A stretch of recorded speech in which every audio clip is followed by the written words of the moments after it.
Hello students. Today we start social study subject social study lesson 5th towards freedom. Lesson 5 of social study is towards freedom.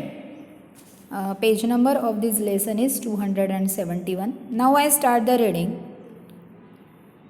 India has always been famous for spices, textile, jewelry and pearls. India पहले spices यानी मसाले, textile यानी कपड़ा, jewellery यानी गहने और pearls यानी मोती के लिए हमेशा ही फेमस रहा है. The Arabs were among the first come to India for trade. सबसे पहले भारत में, इंडिया में बिजनेस करने के लिए आने वाले जो थे वो थे अरब, अरबस्तान के लोग Arab. The Portuguese, the Dutch, the French and the British followed. उसके बाद पोर्तुगीज़ आए, डच आए, फ्रेंच आए और फिर ब्रिटिश यानी अंग्रेज़ भी आए. The British emerge as the most powerful among them. इनमें से ब्रिटिश जो थे वो सबसे ज़्यादा पावरफुल थे. They traded through the English East India Company. British ने अपना जो बिज़नेस था वो एक कंपनी के थ्रू शुरू किया जिसका नाम था English East India Company. The company bought goods cheaply from India and sold them abroad at high prices. ये जो कंपनी थी इंडिया से सस्ते में सामान खरीदती थी और एब्रॉड यानी विदेशों में हाई रेट यानी ज़्यादा दामों में बेचती थी. This resulted in huge profit for the company. इसकी वजह से कंपनी को बहुत सारा फ़ायदा हुआ. Little by little the English East India Company establish control over the whole of India. धीरे धीरे इस कंपनी ने इंडिया के ऊपर एक पूरा कब्जा बना लिया. Taking advantage of the lack of unity among the Indians, the British conquered large part of India and establish their rule. हमारे भारतीयों में यूनिटी यानी एकता की कमी थी, उसका फ़ायदा अंग्रेज़ों ने उठाया और धीरे धीरे बहुत सारी जगह पे उन्होंने अपना राज प्रस्थापित किया. Establish their rule. Discontent among Indians. Once the British were formally establish in India, they exploited the farmers, traders, craftsman and the rulers of local kingdom. जैसे अंग्रेज़ों ने एक अपना राज अपना भारत में फैला लिया था, फिर उन्होंने किसान, बिजनेस करने वाले, क्राफ्ट्समैन यानी कारागिर और जो छोटे छोटे राज्य के जो राजा थे उनको परेशान करना शुरू किया. The farmers were made to pay very high taxes. Even during floods and drought the farmer had to pay their share of taxes. गर्मी रहे या अगर फ्लड आता है, बहुत पानी भी आता है, तो उस कंडीशन में भी किसानों को टैक्स भरना पड़ता था. They were forced to grow indigo, a plant which is a source of indigo dye and cotton. उनके खेतों में उन्हें इंडिगो यानी ऐसा प्लांट जिससे इंडिगो कलर तैयार होता है, इंडिगो ये रंग तैयार होता है, वैसा प्लांट और कॉटन के प्लांट ही उनको उगाने थे. उनको वही उसकी ही खेती उनको करनी थी, उनको करने के लिए फोर्स किया जाता था. These were bought at very high low rate and sold at very high rate in England and other country. अंग्रेज़ क्या करते थे, इन किसानों से ये जो इंडिगो और कॉटन है बहुत सस्ते में खरीदते थे और हाई रेट में दूसरे देशों में बेचते थे. Thus farmer in India became poorer, many died due to starvation. इसकी वजह से बहुत सारे जो किसान थे वो गरीब हो गए और बहुत सारे किसानों की जान चली गई. Cheaper mill made cloth was imported into India from England. सस्ता माल यानी सस्ता कपड़ा इंग्लैंड से अंग्रेज़ भारत लाते थे. मिल मेड क्लॉथ यानी फैक्ट्री में जो तैयार किया जाता है वो कपड़ा वो इंग्लैंड से भारत में लाते थे, इंडिया में लाते थे. As a result the handloom industry of India suffered. Handloom industry यानी ऐसी इंडस्ट्री, ऐसी फैक्ट्री जहाँ पे कपड़े तैयार किए जाते हैं, वैसी जो इंडस्ट्री थी वो सफ़र हो गई, उनको तकलीफ़ हुई. Lakhs of viewers became unemployed, बहुत सारे जो लोग थे वो अनएम्प्लॉय, उनकी नौकरी चली गई. They suffered the same fate as the farmer, जैसे किसानों के साथ हुआ वैसे ही उन वीवर्स के साथ भी हुआ. The British did not allow the Indians to open mills and factories. Indian traders were not allowed to trade in items of their choice. जो इंडियंस थे उनको ये अधिकार नहीं था कि वो अपनी फैक्ट्री या अपनी मिल खोले. इंडियन ट्रेडर्स यानी बिजनेस करने वाले जो लोग थे उनको भी यह अधिकार नहीं था कि वो अपने मन से बिजनेस कर सके. Indian rulers and princes were also unhappy with the British. Indian rulers, राजा जो थे, अलग अलग राज्य के जो राजा थे, उनके जो प्रिंसेस यानी राजकुमार थे, वो भी उनसे खुश नहीं थे.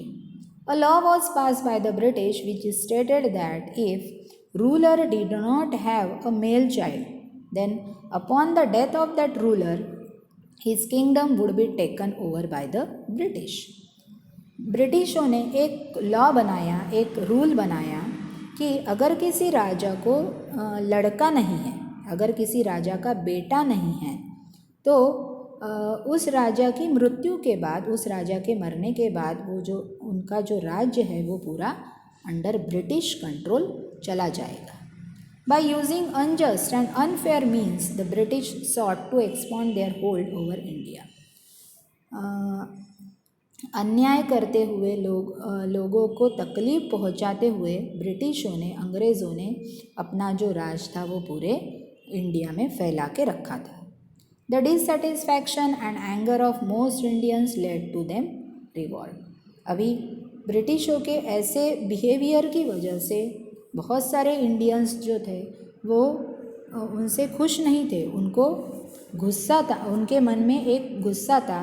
उसी से क्या हुआ, रिवॉल्ट हुआ. रिवॉल्ट यानी क्रांति हुई. Revolt against the British. Ever since the coming of the British, people in different parts of India had been protesting against their unfair policy. जैसे जैसे इंडिया में ब्रिटिशों का राज बढ़ता चला गया, वैसे ही इंडिया के अलग अलग पार्ट से लोग उनके अनफेयर जो पॉलिसी थी, उनका जो एक गलत व्यवहार था, उसके अगेंस्ट लोग आवाज़ उठाने लगे थे. However, there was no unity in their protest. Protest यानी अपोज करना, विरोध करना. पर उनकी ये जो प्रोटेस्ट थी, उनका ये जो अपोज था, उसमें यूनिटी ही नहीं थी. It was only in 1857 that a major revolt broke out. This was the first war of independence, also called the Sepoy Mutiny or the Great Revolt of 1857. सबसे पहले 1857 में एक बड़ी क्रांति हुई, उसे ही कहते हैं फर्स्ट वॉर ऑफ इंडिपेंडेंस. उसी को ही कहते हैं सिपोय मुटिनी और the great revolt of 1857. It was an important event in our struggle for freedom. आज़ादी के लिए जो हमने स्ट्रगल किया है उसका एक इम्पॉर्टेंट इवेंट ये 1857 का रिवॉल्ट है. The revolt was started by the Indian soldier serving in the British army in India. अभी ऐसे बहुत सारे इंडियन सोल्जर थे जो ब्रिटिश आर्मी में काम करते थे. A new rifle called Enfield had been introduce in India. उसी वक्त इंडिया में एक नई राइफल यानी गन, आप बाजू में पिक्चर देख सकते हैं, तो वो नई राइफल जिसका नाम था एनफील्ड, वो इंडिया में आई हुई थी. A rumour spread that a grease used in the bullet was made from the fat of cows and pigs. एक रूमर, एक अफवाह फैल चुकी थी कि इस जो बुलेट है, बुलेट यानी गन के अंदर जो गोली रहती है उसे बुलेट कहते हैं. तो इस बुलेट का जो ग्रीस है यानी उसका जो कवरिंग है वो किससे बना हुआ है, काऊ और पिग्स के स्किन से, काऊ और पिग्स के फैट से. Soldier had to bite off the grease wrapper of the bullet before loading it in the rifle. अभी सोल्जर्स को क्या करना पड़ता था कि ये जो रैपर यानी जो बुलेट यूज़ करने के पहले, बुलेट को गन के अंदर डालने के पहले, राइफ़ल के अंदर डालने के पहले उसका जो कवर रहता था, उसका जो रैपर रहता था, वो दांतों से खींच के निकालना पड़ता था before loading it in the rifle. This was against the religious sentiments of both Hindu and Muslim soldiers. They refused to use the rifles and revolted. अभी इंडियंस जो थे उन्हें काऊ यानी गैया ये बहुत ही पूजनीय माने जाते हैं, हम उसे गौ माता कहते हैं. पिग्स जो है वो पिग्स को मुस्लिम जो है वो भी नहीं मानते हैं उसे. तो उसकी वजह से जो रिलीजियस सेंटिमेंट था यानी जो धार्मिक जो भावनाएं थी हिंदू और मुस्लिम सोल्जर्स की, वो भावनाओं को ठेस पहुंची. They refuse to use this rifles and revolted. अभी जो हिंदू और मुस्लिम जो सोल्जर्स थे आर्मी में, उन्होंने वो राइफ़ल यूज़ करने के लिए अपोज किया. The revolt started at Meerut and soon spread to large parts of northern and central India. अभी ये रिवोल्ट कहाँ स्टार्ट हुआ? मीरत में, और धीरे धीरे ये नॉर्थ और सेंट्रल इंडिया में फैल गया. Farmer, craftsman and other section of the society join the revolt. The soldier declare the last Mughal emperor Bahadur Shah Zafar there leader. अभी ये जो रिवोल्ट था वो धीरे धीरे सोसाइटी के अलग अलग लोगों में भी फैल गया.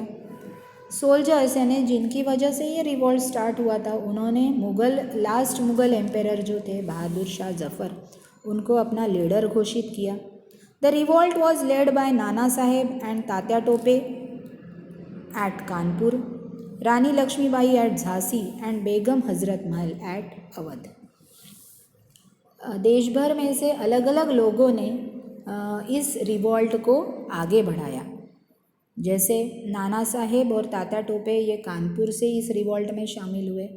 रानी लक्ष्मीबाई थी झांसी की, उन्होंने झांसी को लीड किया, और बेगम हजरत महल जो थी उन्होंने अवध से इस रिवोल्ट को लीड किया.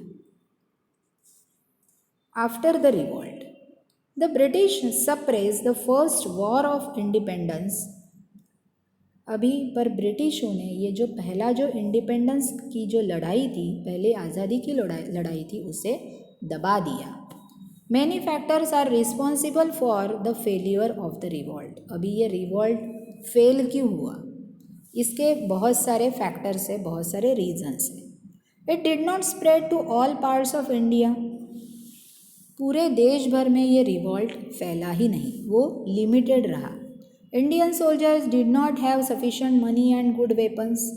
इंडियन सोल्जर्स के पास पैसा नहीं था और गुड वेपन्स यानी अच्छे हथियार भी नहीं थे कि वो लड़ सके. The revolt was not organise properly. On the other hand the British soldier were well equipped with modern weapon and were very well organise. अभी ये जो रिवोल्ट था वो अच्छे से ऑर्गेनाइज नहीं था, कोई पर्टिकुलर एक लीडर नहीं था. हर पार्ट से जिन लोगों के मन में असंतोष था, जिन लोगों के मन में गुस्सा था, वो लोग उठ के खड़े हो गए और क्रांति करने लगे. इसकी वजह से ये जो रिवोल्ट था वो प्रॉपर ऑर्गेनाइज नहीं था. On the other hand British जो सोल्जर्स थे उनके पास अच्छे मॉडर्न वेपन्स थे, अच्छे हथियार थे, और उनकी पूरी टीम पहले से ही पूरी रेडी थी. After the revolt was suppress many Indians were either killed or put in the prison. इस क्रांति को दबाने के बाद बहुत सारे जो इंडियंस थे, एक तो वो मारे गए या फिर उनको जेल हो गई. The rule of the east India company ended in 1858. अभी जिस कंपनी के थ्रू ब्रिटिश अंग्रेज़ या फिर ब्रिटिश इंडिया में आए थे, वो ईस्ट इंडिया कंपनी 1858 में बंद हो गई. The administration of India was taken over by the government of England. यानी हमारे देश का जो राज था वो अब कौन चलाता था? गवर्नमेंट ऑफ इंग्लैंड, यानी इंग्लैंड की सरकार हमारे देश का एडमिनिस्ट्रेशन देखती थी. However, the Indian princes were allowed to rule over their territories. अभी जो इंडियन प्रिंसेस थे उनको अधिकार था कि वो अपना राज खुद चला सकते हैं. Social and religious reformer. The British introduced modern education in India. अभी जिस वक्त अंग्रेज़ों का राज था तो उन्होंने मॉडर्न एजुकेशन इंडिया में लाया. Gradually educated Indians introduce many social and religious reform. अभी तो फिर क्या हुआ कि जो जिन लोगों ने शिक्षा ली, जो लोग जो ऐसे भारतीय जिन्होंने शिक्षा ली, उन्होंने बहुत सारे सोशल और रिलीजियस चेंजेस किए. Reformer such as Raja Ram Mohan Roy, Ishwar Chandra Vidyasagar and Debendranath Tagore were active during this period. They strongly protested against social practices such as sati, killing female babies, child marriage and the caste system. अभी उन्होंने ये जो सोशल बहुत सारी ऐसी प्रथाएं थी जैसे सती, फीमेल जो बेबीज़ होते हैं उनको मारना, या फिर चाइल्ड मैरिज, ऐसी जो बहुत सारी कुप्रथाएं थी उनको बंद किया. दे ऑल्सो एनकरेज विडो री marriage and education of women. उन्होंने जैसे जो विधवाएं थी, यानी दैट मीन्स जो ऐसी औरतें जिनके पति की मृत्यु हो जाती है, वैसी औरतें उनका री मैरिज यानी उनका पुनर्विवाह ये शुरू किया. और साथ ही में पहले इंडिया में जो वुमेन्स थे उनको पढ़ने का अधिकार नहीं था, तो ये जो रिफॉर्मर थे जैसे राजा राम मोहन रॉय, ईश्वर चंद्र विद्यासागर, इन्होंने ये एजुकेशन फॉर वुमेन स्टार्ट किया. After that the rise of nationalism. Educated Indian realise that the British wanted to keep India poor and backward. अभी जब इंडियंस लोग जब एजुकेशन लेने लगे तब उनको पता चला कि ये जो ब्रिटिश है उन्हें क्या करना है कि जो इंडिया जो है, हमारा जो देश है, उसे गरीब ही रहने देना है. This realisation united the Indians. Slowly the feeling of unity और नेशनलिज्म ग्रो स्ट्रॉन्गर. धीरे धीरे ये जो रियलाइजेशन था, ये जो फीलिंग थी, उसकी वजह से इंडियंस में यूनिटी बढ़ने लगी. The growing feeling of nationalism resulted in the formation of the Indian National Congress in 1885. और ये जो फीलिंग जो थी, यूनिटी जो थी, इसकी वजह से एक नई संस्था, एक नया ऑर्गेनाइजेशन प्रस्तापित हुआ. उसका नाम था इंडियन नेशनल कांग्रेस in 1885.